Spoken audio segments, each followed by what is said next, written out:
Nowadays, most of the time when people think of Spider-Man and Iron Man teaming up, they almost always jump straight into the MCU. It's one of the most iconic ways that Marvel has paired the two characters together, even if it wasn't the most faithful way that they've ever done it before. And with Robert Downey Jr. coming back to not reprise his role as Iron Man, but play Victor Von Doom and Spider-Man being in the movie, it kind of got me thinking on that track again about Spider-Man and Iron Man team-ups. And since I've been talking a lot about Ultimate Spider-Man, I figured now would be a great time to talk about Spider-Man and Iron Man's team-ups throughout the show, and also how this show kind of laid the groundwork a little bit for the relationship that we later saw in the MCU with Peter and Tony, due to the fact that in this show it takes the same route of having Iron Man be one of Peter's many mentors throughout this whole show. This is one of the few characters that in Ultimate Spider-Man Peter really looks up to when he thinks about being that ultimate version of himself, and this approach made for a lot of fun and creative episodes throughout the first two seasons of Ultimate Spider-Man featuring Iron Man. They also ended up having like a really good Iron Man as well, much as how I felt about them doing Hulk. I thought they also did such a wonderful job with Iron Man, almost as wonderful as if you guys were to like and subscribe to see more videos like this in the future from me. And with all of that out of the way, the very first episode that we see Iron Man appear in is actually one that revolves around one of his famous villains and one of my personal favorite of his villains, the Living Laser. The Living Laser is causing havoc throughout New York City, and of course Spider-Man and his team of heroes show up to try and deal with it, but unfortunately for him and everyone involved, the Living Laser is quite literally made of nothing but pure energy, and one of the only people that can actually do anything to him is Iron Man. And we see that from this very first intro of Iron Man. We see that Spider-Man has a sort of reverence for Tony as a hero, describing his whole "he built this in a cave with scraps" long before it was ever a meme, but leave it to this show to poke fun at that first. Now, of course, Spider-Man absolutely enamored with Iron Man and seeing the potential to not only seek mentorship from one of the heroes that he puts a lot of stock into, but also one that takes interest in him. Tony actually invites Peter out to Stark Industries, seeing him as the best out of his little superhero group and offering to be a sort of mentor for him, even if Nick Fury disagrees and tells him to stay away. But knowing Peter, he doesn't bother staying away at all. As a matter of fact, he was more than eager to take a trip to Stark Industries and to learn under the wings and tutelage of Tony Stark, not much unlike his MCU counterpart. And we also see that Tony's personality is kept fully intact, all the way down to his dickish arrogance that kind of comes off as endearing. I know Fury is training you, trying to bring you up to his level. Personally, I think you should aim higher. And while this version of Tony didn't give Peter his first Spider-Man suit, he did end up giving Peter his Iron Spider suit, most famous from the Civil War comic book. But instead of being tied to one of the worst stories Marvel has potentially ever written, instead, it's tied into this really fun subplot throughout the episode where Peter is so woefully underprepared for this Iron Man suit that he absolutely wrecks every single situation he's in while wearing the suit. And he just thinks that, it's just growing pains. He'll fix it and he'll figure it out.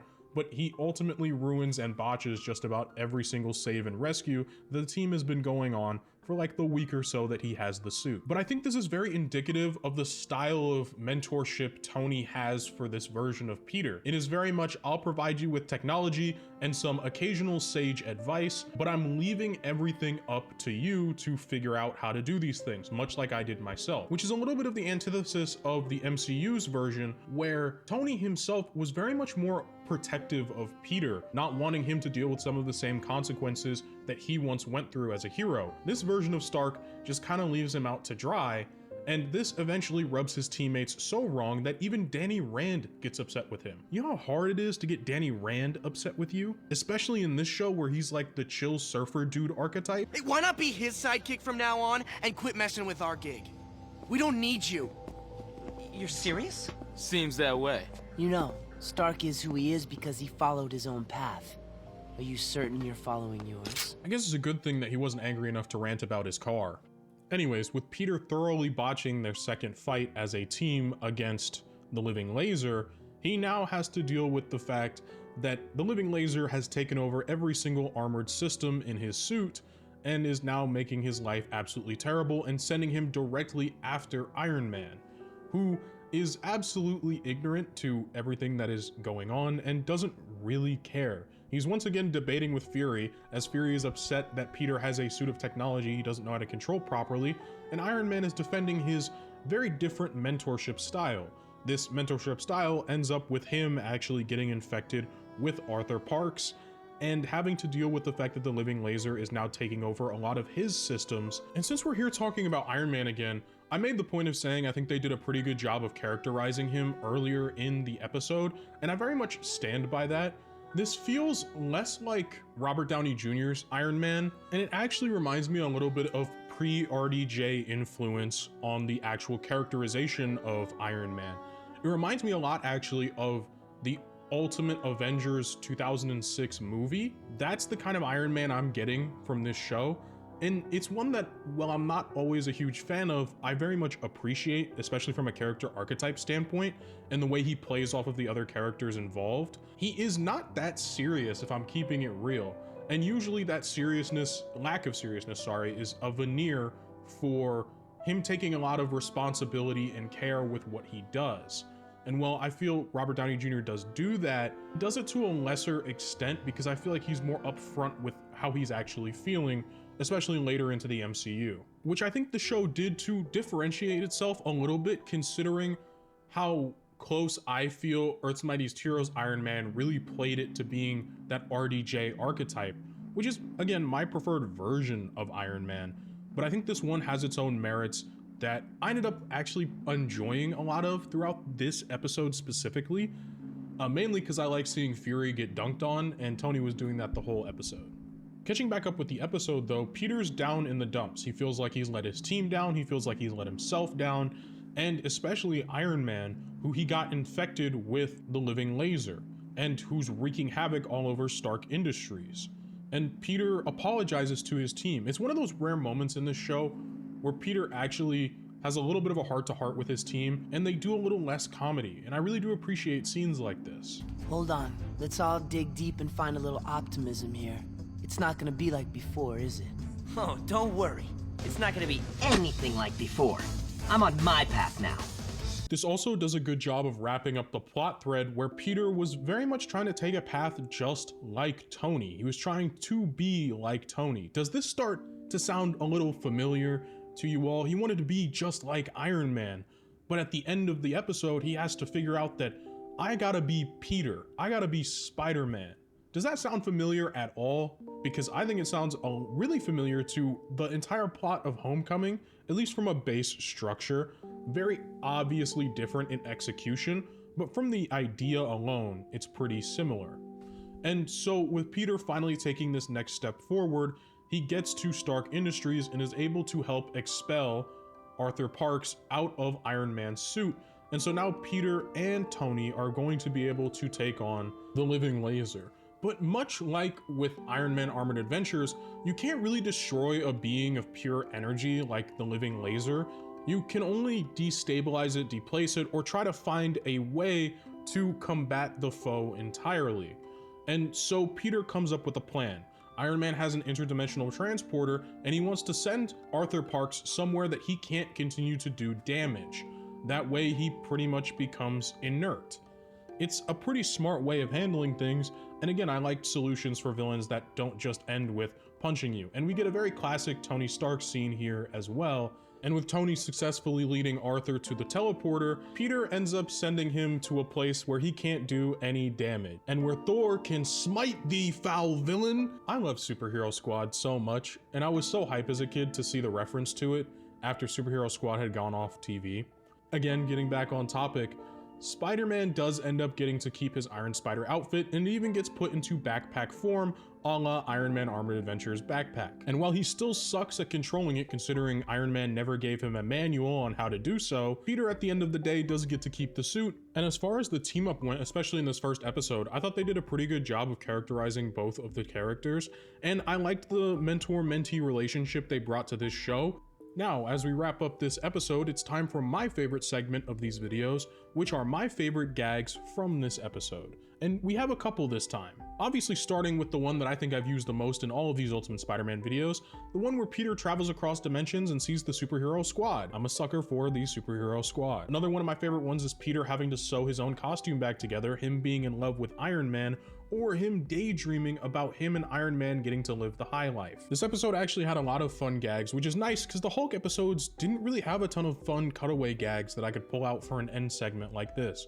So it felt cool to have a little bit of return to form with these videos. The next episode in which Tony plays a major role because he makes a ton of cameos due to cutaway gags, and if I mentioned every single one of them, well, it would probably only add like a minute or two to the video, but I don't really feel like doing that, so I'm sticking to his major appearances. And with this one in particular, we are once again dealing with a curious case of Iron Man's armors attacking other people and being controlled by villains.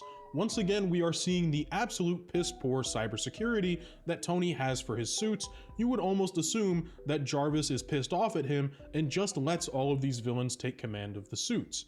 Now, granted, at the start of the episode, we're not entirely sure who's controlling the suit, because it seems to be attacking Norman Osborn of its own volition, and of course, us the viewer, knowing Norman Osborn is a horrible person, we might even assume that Iron Man has a pretty decent reason. That is until he attacks Spider-Man, who at this point in the show truly believes Norman Osborn to be this upstanding businessman, considering him and Harry are really close friends, and he's probably spent an untold amount of time at the Norman Osborn estate hanging out with his boy Harry, much like he was at the start of the episode. So this seems like completely out of left field for him, especially for a hero like Iron Man to be attacking.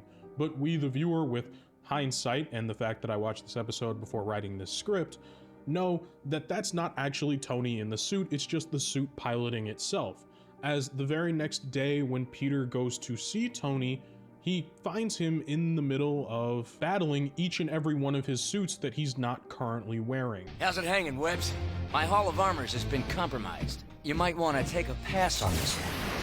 Tony, as per usual, is displaying his typical temperament of assholish charm and is trying to warn Spidey off of helping him, but of course Spidey's not going to listen to that. One of the things that I really love about this episode is the Hall of Armors. I've always been a sucker for a good look at all of Iron Man's iterations of his armors, and I love that we get to see some of his more classic designs, even if they are stupid and goofy, much like with Iron Man with a nose piece on the face mask, one of the worst designs I've ever seen. But it is revealed that during this entire fiasco, the person that's getting up to all of this danger is Otto Octavius. We immediately will recognize his Octobots, and we get the benefit of being on the other side of the fourth wall, so we get to see Otto's plans, which involve him building his own Iron Man suit, also that he can take revenge on Norman Osborn, the man that's been forcing him to try and create a spider army forever. All while Peter is trying to negotiate between Norman and Tony as they scream accusations at one another. You know it's rough when he looks like the mature adult in the room, especially this version of Spider-Man. Stop! Grown-ups! Act grown-up! For once, the Spider's right. It's also in this episode where Norman Osborn's facade of being the good businessman is starting to crack, seeing as they figure out this is technology from Otto Octavius with the help of Kurt Connors. No, we don't get any Lizard in this first season, otherwise I probably would have talked about it already, considering how much I love the Lizard.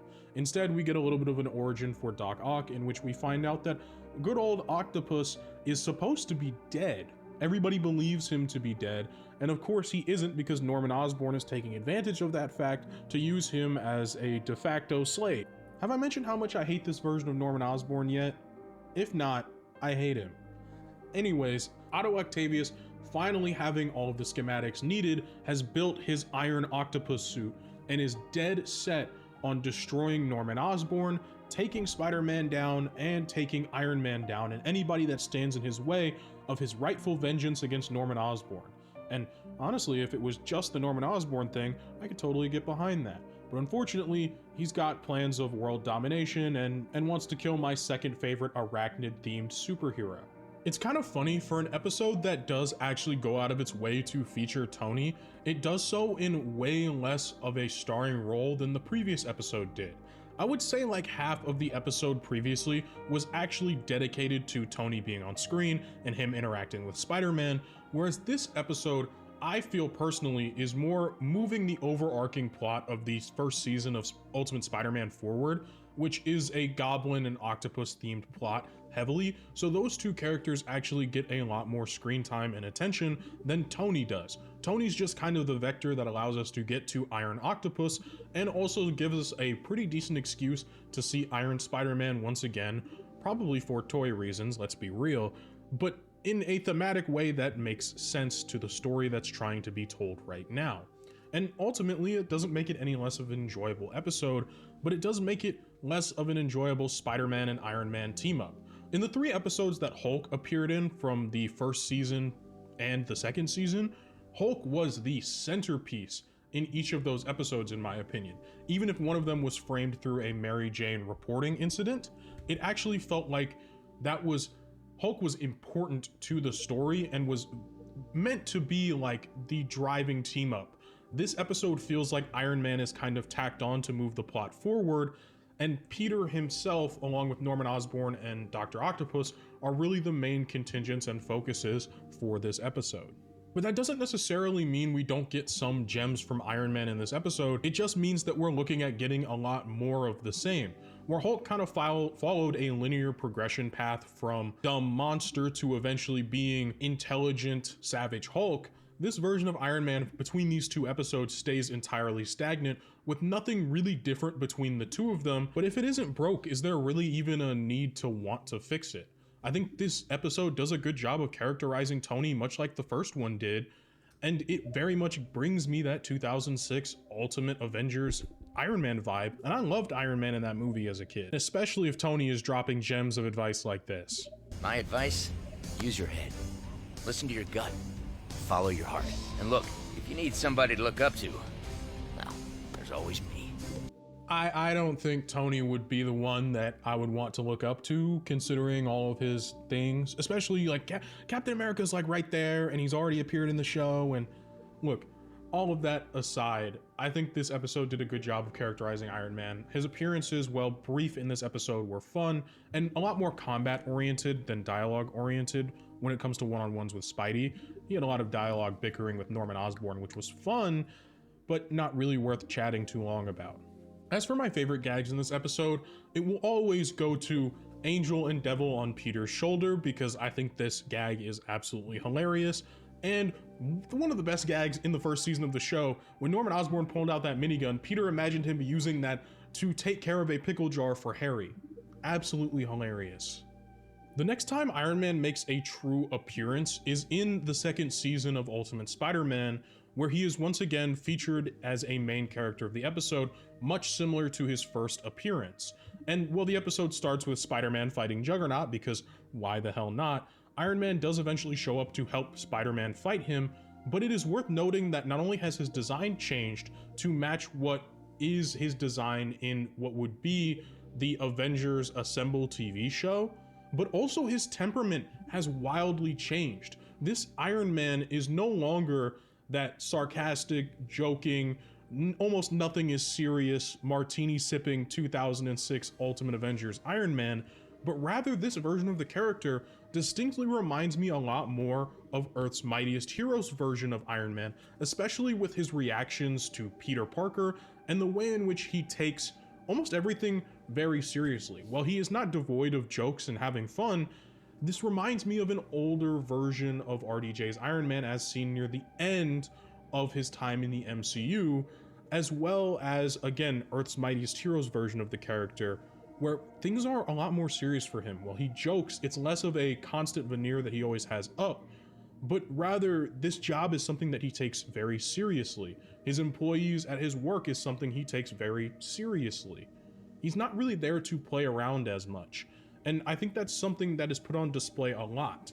Now, as for the reason why, I believe this change was made, once again, as I said, for his design to coincide with his demeanor and the way in which he acted in Avengers Assemble, the TV show, which Ultimate Spider-Man became a part of. Now, I might not be 100% right with this, but I can distinctly remember that Avengers Assemble was supposed to be a soft reboot of Earth's Mightiest Heroes, not a hard reboot. So it retained some continuity when, it was convenient, like having the Avengers Mansion in the show, which would be promptly blown up so that they moved to Avengers Tower, so that they could have a new setting. Referencing Natasha and her previous relationship to the team as being a spy in an inside job, much like how she was in EMH's first season. They have all these little references to Earth's Mightiest Heroes, but at the same time, not all of the continuity transferred, so it felt more like a soft reboot, which eventually later developed into being a full reboot, and they just did away with anything that happened in Earth's Mightiest Heroes as time went on. But I think what would be character progression, in my opinion, towards immediately snapping to being a more EMH style of Iron Man, and by default a more Robert Downey Jr. style of Iron Man, was to coincide with that show coming out. And it's also really funny because technically this Spider-Man appeared in Earth's Mightiest Heroes and then retconned anything to do with Earth's Mightiest Heroes by having these different versions of the characters show up as differently portrayed than they were in Earth's Mightiest Heroes, and then retied itself to Avengers Assemble, which was kind of a soft reboot. This is all really confusing and doesn't really add too much to the overall idea and point of Iron Man being in this episode, other than for me to maybe explain a little bit why he has such a sudden and drastic change in personality from the first season of this show to the second season of the show. Getting back on track with the actual episode, one of Tony's employees, Michael, has been using one of his brand new technologies irresponsibly. Tony essentially said to him that it's not ready for production and he's not ready to use it yet, but he didn't listen to Tony, proving that his technology works. It's this pretty classic storyline of Tony wasn't being a bad boss and ignoring his employees. As a matter of fact, he was actually keeping close eyes on Michael's equipment, but deemed that it wasn't ready for production yet. And he doesn't like the fact that Tony said that. Tony's actually shown to be a lot more responsible and in charge of his people during this episode, at least until Michael becomes literal full energy and is this show's version of Technovore. And immediately upon this happening, Iron Man goes instantly to looking for how he can bring Michael back. I can't believe that guy went poof and you seriously went back to work? Yeah, trying to find Michael. Tony's disposition, especially towards Spider-Man, has also changed. Gone is the idea of him kind of being more of a mentor to Peter, and less of the two of them joking together and taking things less seriously. Iron Man is basically kind of pissed at Peter for most of the episode and finds him to be annoying, especially when Peter goes out of his way to make spider tracers that end up turning out to be spider tracers that can replicate. And that's not something that not only Peter had planned for, but also something Tony wanted at all. He hadn't asked Peter to do any of this. Peter just decided to do it.